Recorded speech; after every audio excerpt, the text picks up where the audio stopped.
And that's the situation we're in. We're all going to have to realize that we're going to have to shelter in place, be prepared, and do what we can to get our communities prepared, because it's going to be that scale of damage to the crops. It's going to be that scale of cost increases, price increases. And let me go back to one of your key points. This is a tremendous opportunity for many people to become the new billionaires of the future by targeting investments associated with a new cold era. Every time a cold era has come along, someone's made a lot of money. They've done so by properly adopting practices that fill the needs for a cold climate. You know, if you're in the business of building or making winter clothing, you're probably going to do very well over the next 30 years. But if you're in the business of making swimsuits, probably not. Or water skis, probably not. But if you're in the business of snow ski manufacture, you're probably going to do well. This is tongue-in-cheek, of course, but this is the kind of adaptation we need to do nationwide and globally. We need to reconfigure our lives, our businesses, our politics, our communities around a much colder future. And that's what the channel is all about that I run, adapt. We have to adapt and change. There's no other way around it. It's not, and I try to get this through to my audience. It's not about a single year that you have to just last through this. It's not about a 2-year period, a 5-year period. Right. This is a full-on, absolute societal reset button. And you can either adapt with the changes or you're going to go the way of the dinosaurs. When we come out the other end at 2030 or 2040 through this first round of cooling, through this next solar cycle 25, 26, the world you live in presently will no longer exist. You have to think into the future. Things that will be valuable and traded. Your skill is going to be the new currency if you're able to grow food and help others. And solar panels, a lot of people come at me and say, hey, well, I'll just install some solar panels. But you got to realize with the cloud cover increasing, that output of your solar panels is going to be diminished. So some of these renewables that they keep talking about, renewables are the way of the future, CO2, it's not going to produce as much as it is now because just the concentration of cloud cover. But it's a reset button, and I really hope you can see what's coming. So many people are starting to actually wake up and see what is coming. And the old world, I'm already a foot into the new world of seeing what will be valuable at that time. Well, thanks to you and Adapt 2030, your channel on the internet. A lot of people are paying attention, but we need so many more like you, giving people a heads up, telling them to get prepared and showing them what's really happening with the climate. For example, your coverage of the European crop losses through cold climate damage is just stellar, but it's going nowhere in the United States. I've not seen anyone pick up on it. And yet here's a clear example, the very first example, one of which I predicted some time ago, that we were going to start seeing massive cold-related crop losses. And we still have people at the UN and the US government, those that are left over from the Obama administration, and the Democratic Party here in the US, that's pushing man-made global warming, in spite of all the evidence that a new cold era has begun. Well, I don't know where we can go from here, except I want to let everybody get a hold of your book, and thank you for the copy that you made available for me. It's deep and rich in areas like South Carolina is not an area that we normally talk about for quake zones. Really, it's not. I mean, how often do you always hear California? You might hear the New Madrid zone.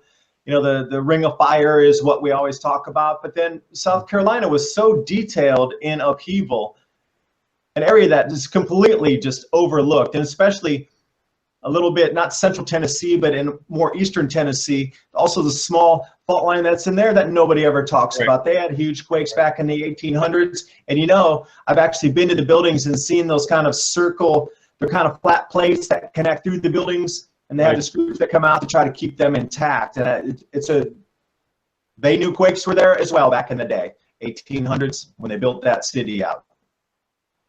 Yes, indeed. About a year and a half ago, I published a commentary. It was titled Peak Global Warming. And there were two predictions in that, and they echo what you're talking about.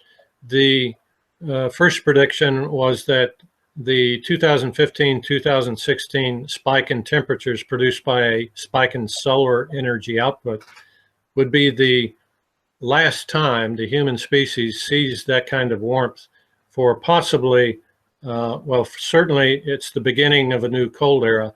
But prediction number two is that this spike in global warming could be the top level of global warming for the next 400 years. Even when we come out of the Eddy minimum in the 2040s, we won't be nearly as warm as we have fortunately been in the last 20 years, when we've seen global bumper crop yields across the board. The era of bumper crops is now over. Sadly, that's what science is telling us. Sadly, that's what the sun does every 206 years when you have this cold phase come around. And sadly, at the same time, you have our worst earthquakes and worst volcanic eruptions. When it comes to volcanoes, all eyes should be on the Indonesian archipelago, because that's where the most catastrophic global earthquakes and volcanoes happen. And when some of these massive volcanoes erupt over there, they produce a veil that covers the earth in dust and reflects more sunlight back out. That's why in 1816, we had the year without a summer, when we actually had snow and freezing temperatures in the middle of August here in the United States, where thousands of Americans froze to death and starved to death. We should be prepared for that kind of a climate era in our future.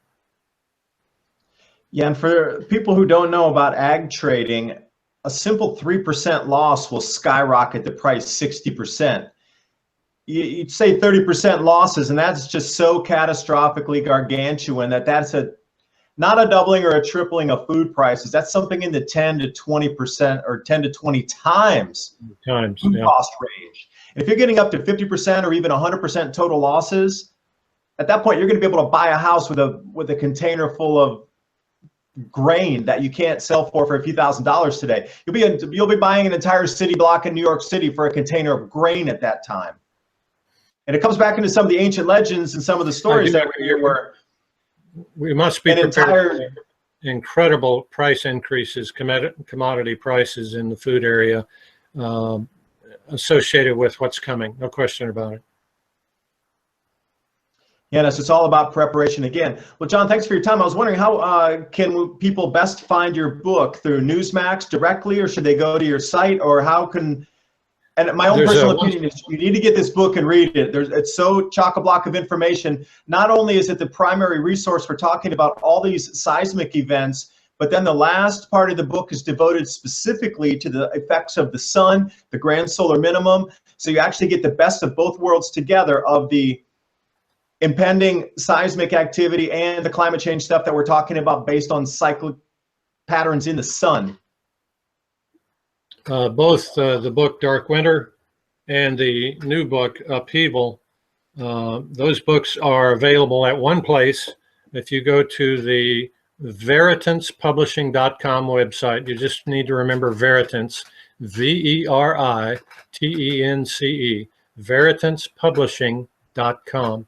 Go to that website and you can pick up both Dark Winter and Upheaval, or be linked to Trafford Publishing, the actual company that printed the books, or printed Upheaval, take you to Humanics.